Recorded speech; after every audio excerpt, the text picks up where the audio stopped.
At the 9 o'clock service, I asked if was there anyone at Woodstock. I got a hand up. He might still be in the. Anybody at Woodstock? Show of hands. Anybody at Woodstock here? Nobody here, but there was somebody at. Where? Yeah. How many of you were at Sky River Rock Festival in Washington State around 1969? Boy, that was a memory for me. I never realized there was so much mud in one place. What an exciting time. We won't get into that. 1774, First Continental Congress gathered together. And there was a minister there who opened in prayer, and what he read was the 35th Psalm. It's a long one. I won't read the whole psalm to you, but it's a psalm of David, and it's kind of a beseeching God. It's, "Contend, O Lord, with those who contend with me. Fight against those who fight against me. Take up shield and buckler. Arise and come to my aid." In 1774, they knew something was a brewing, something was occurring, something was about to happen. In 1776, I'm going to just share with you, I did a little history study, because some things, what we learn in school aren't necessarily so. And I thought I'd share with you a little bit closer what actually happened in that year 1776. On June 7th, the Second Continental Congress gathered together in a great debate behind locked doors.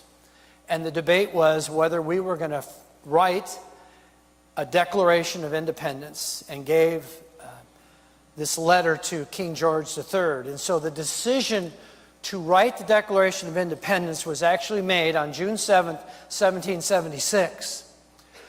On June 2nd, or July 2nd, in 1776, there was a statement made by John Adams. It's quite interesting, actually. And I know I have it. I promise I gathered it. This is what he said. "The 2nd of July will be the most memorable epoch in the history of America. I am apt to believe that it will be celebrated by succeeding generations of great anniversary festivities. I ought to commemorate as a day of deliverance by solemn acts of devotion to Almighty God. I ought to be solemnized with pomp and parade, with shows, games, sports, guns, bells, bonfires, and illuminations, from one end of this country to the other, from this time forth, forevermore. On July 2nd, let it be." Well, he had the right idea. And let me tell you why he wrote that.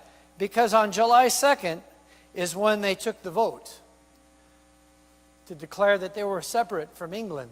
It was on July 2nd that they voted and declared their independence on July 2nd from England. So, the initial draft was made up, and it was in committee, as we sometimes do at our church. We gather a committee. This committee was of 5, and Jefferson was one of them. And they gathered together to have this document written. And it was voted upon that they would move forward with this document on July 2nd, but they finalized the document. How many of you have ever written something and then tweaked it a little bit?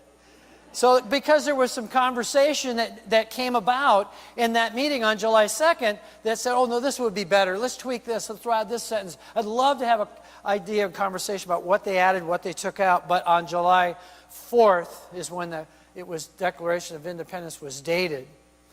The first Declaration of Independence that was drawn up really only had 2 signatures on it. We have a vision because of all the paintings that were painted in the 1800s that they're all signing and has all the names. Have you ever noticed on that particular copy there was a name that's bigger than the others, and I think it's called John Hancock. His name is bigger, isn't it? On the very first copy of the Declaration of Independence, there were only 2 names on it as they signed it. John Hancock, who was the president of the Second Congress, and his personal secretary, Charles Thompson. This is the document that was sent to King George III. The one that we cherish, that we keep under vault with all the signatures, was actually the second document that was written. And that's the one that all the other signatures went on. Interesting, isn't it? That's the one that all the other signatures went on. So we have this vision of them gathering on July 4th, and they're all excited, and they're just signing this document, and not necessarily the way it came down. This document was signed over a period of several months as people came in to sign this document, the one that we know and the one that we cherish today. Imagine, if you will, what it would have taken for these very prominent people to put their name on that document, knowing they were actually signing a document that said they were traitors, treason against England. And I can just imagine, I was looking down some of those documents, and some of them its penmanship looks a little shaky. And if you've ever read history to see all the things that happened to those people who signed the Declaration of Independence, all the way from some of them were actually killed, some of their children were killed, most of them lost great wealth, and some died in poverty. I mean, they gave it all up for us. Great wealth, great stamina, great position in the community, and they gave all that up for us. And we celebrate today because all this was given for us so that we can have this God-driven nation. I was sharing with Eliza on the way over here my struggles sometimes with the fact that, I pledge allegiance to the flag of the United States of America and to the republic for which it stands, together, one nation, under God. You see, and so there are those who want to pull that out. And I can never get political on this platform, except now.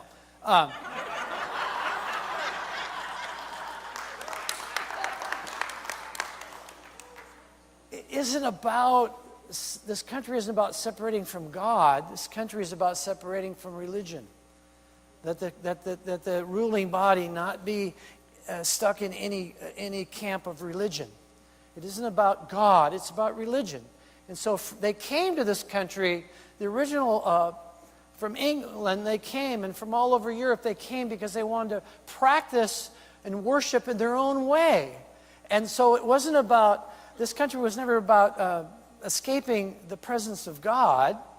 This was really all about everybody has the right to practice in their own way. Would you not agree? And that's what this country really stands for. One nation under God. It's driven by a spiritual identity because the presence and the power of God is moving in and through us. And so this thing called freedom is something we want to have, and sometimes we think it's a condition that we need to acquire so that we can be free. Most recently, my latest condition that I need in my life to be free is for my wife to nod that it's perfectly okay for us to buy a lake house. Yeah, that's me. To buy a lake house perhaps on Cedar Creek Lake, and my vision is a dock. And the reason why I have that vision is because my parents lived on a lake, and my children grew up on that lake. And when both my parents died, they stood and give testimony at their memorial about the times they had on the lake. And I get to a certain age where I'm getting where I don't want to travel to my grandchildren. I want my grandchildren to come to me.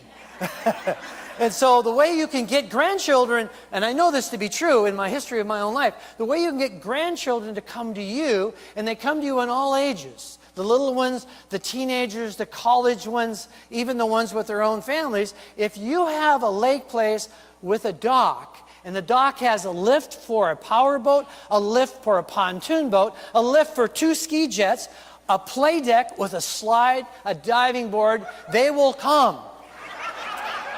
They will come. So so when I have that, let us pray. When I have that, then I will be free. See? And you have yours, right? Yep. It's okay. There you go. I got the word. Make it public. And you have yours. The conditions. It's already done. Praise Jesus. And you have yours. Well, the conditions that we think that if they're just right out here, I'll be free. I'll have everything I want. I'll have the house or the car or the lake place or this or that or the job. And that's a wonderful thing to have freedom out here. And we celebrate all those people that have gone before us that have allowed that to happen. But true freedom really begins right here. It's in your heart, it's in your thinking, it's just in your perception, it's how you see the world, it's how you choose to be. True freedom is letting go of worry. How many of you ever had any worry, anxiety just today? I get some just coming into this building sometimes wondering what I'll encounter.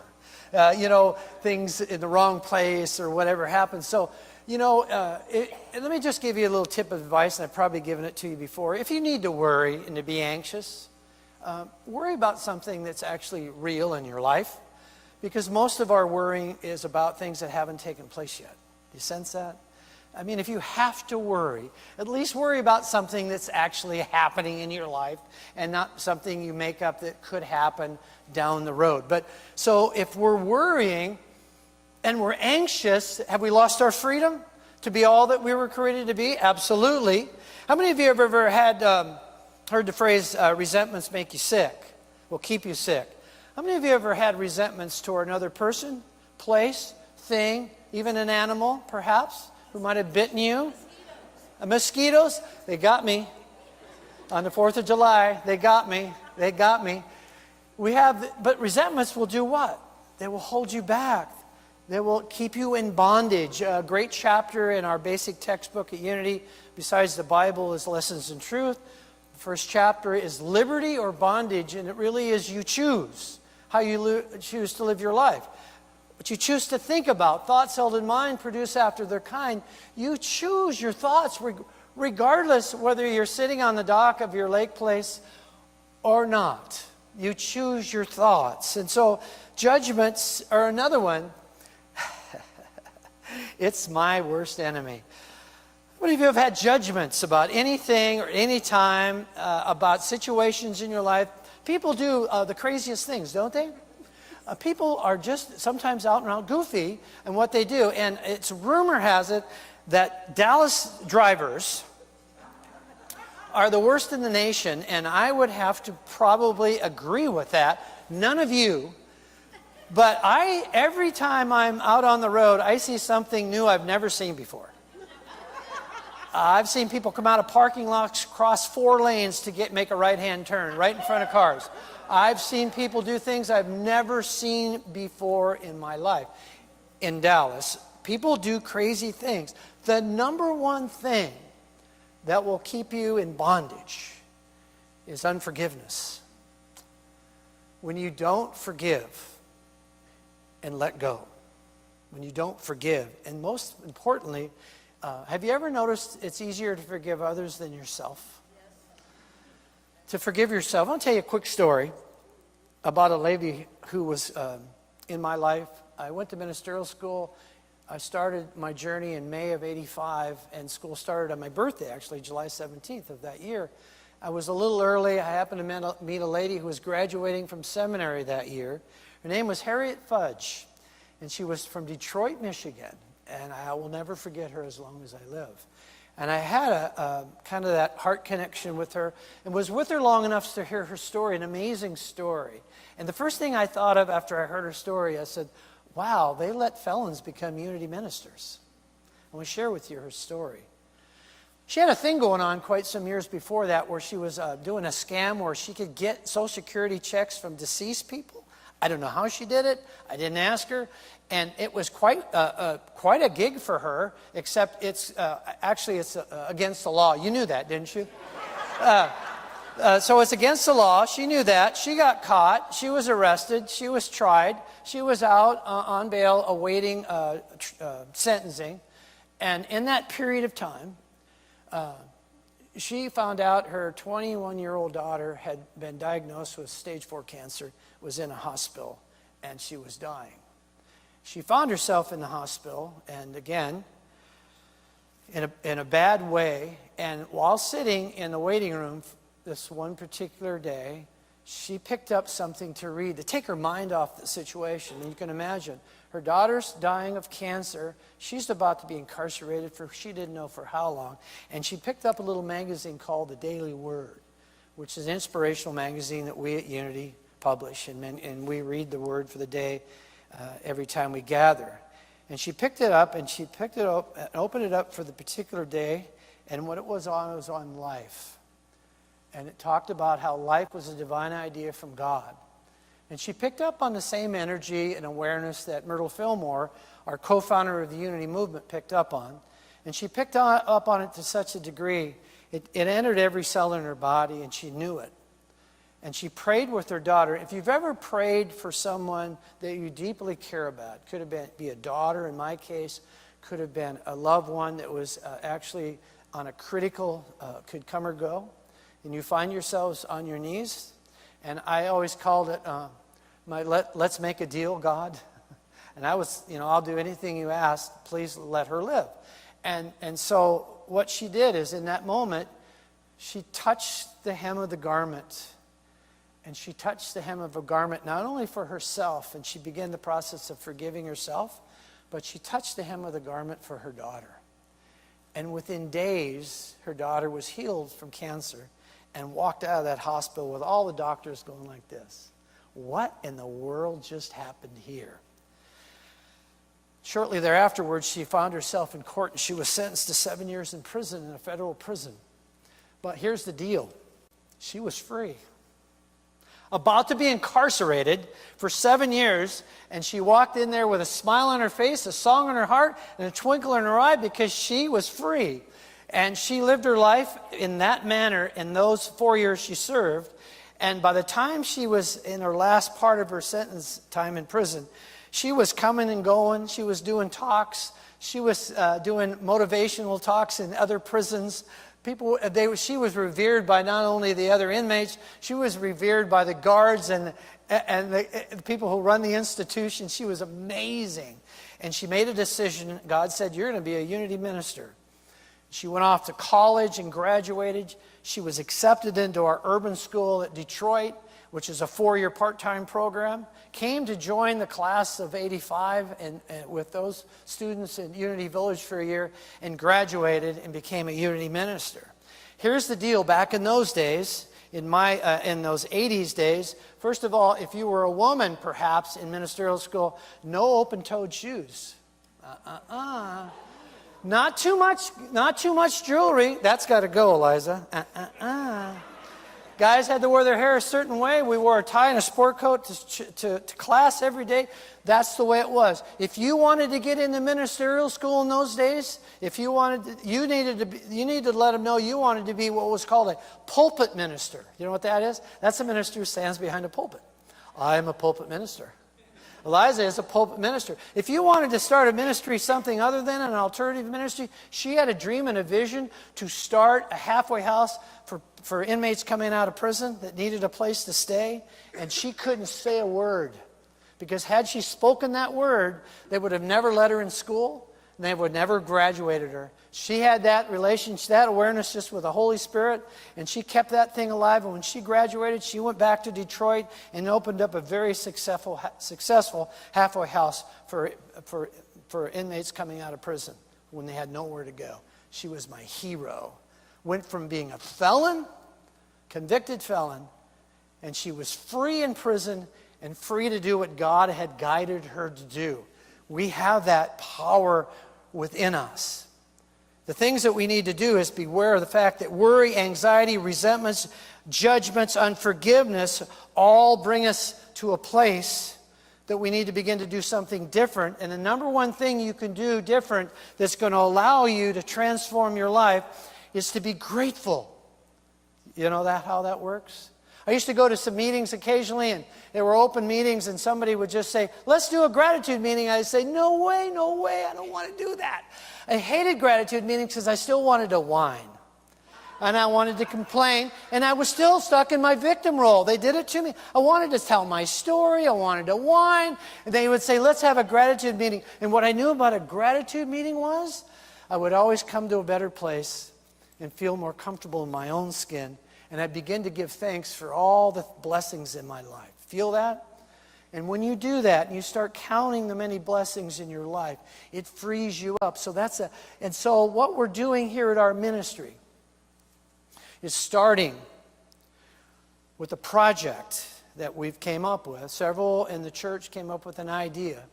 And it's a project it's called Operation, It's on there.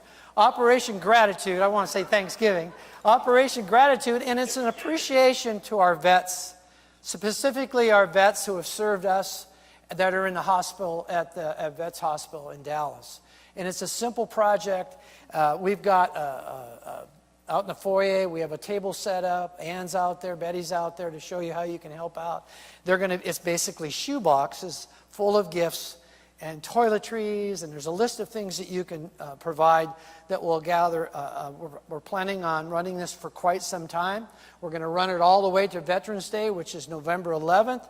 We're going to have a big party and celebration on November 11th here at our church with lots of music and celebration and entertainment.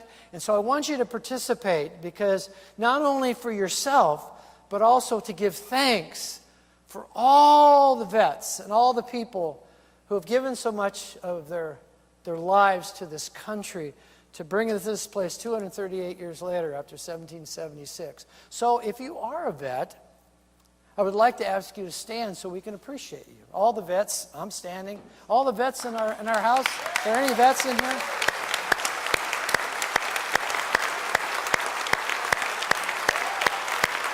Very cool.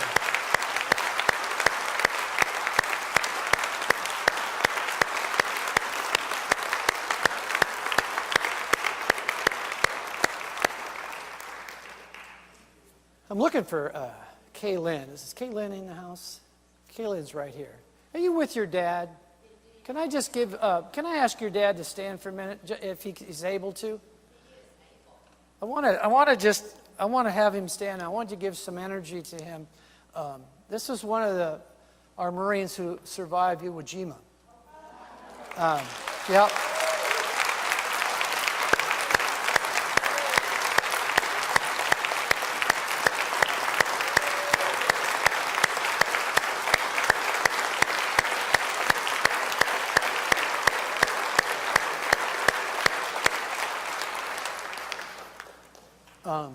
And if you don't know anything about that particular battle, and I don't know everything about it, but I know enough to say a few words about it. It was in February 19th, I believe, in 1945. And we were going to take the island from the Japanese. And we had 3 divisions of Marines, I believe, that went in. And that's 72,000 men that went into that battle. And there were 7,600 who didn't come out, and over 20,000 wounded and injured. And many of you are familiar with the Battle of Iwo Jima because you've seen the picture and you've seen the monument with the Marines raising the flag. I believe the flag, and I might be wrong on the date, but I believe the flag was raised on February 23rd. But that battle went on for 35 days. And it was quite horrendous, and over 20,000 Japanese lost their lives too.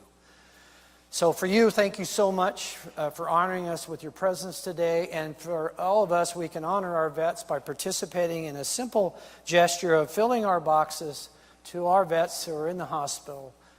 And that's the least we can do. Thank you. God bless you, and for being here today and celebrating your 4th of July weekend with each and every one of us. God bless.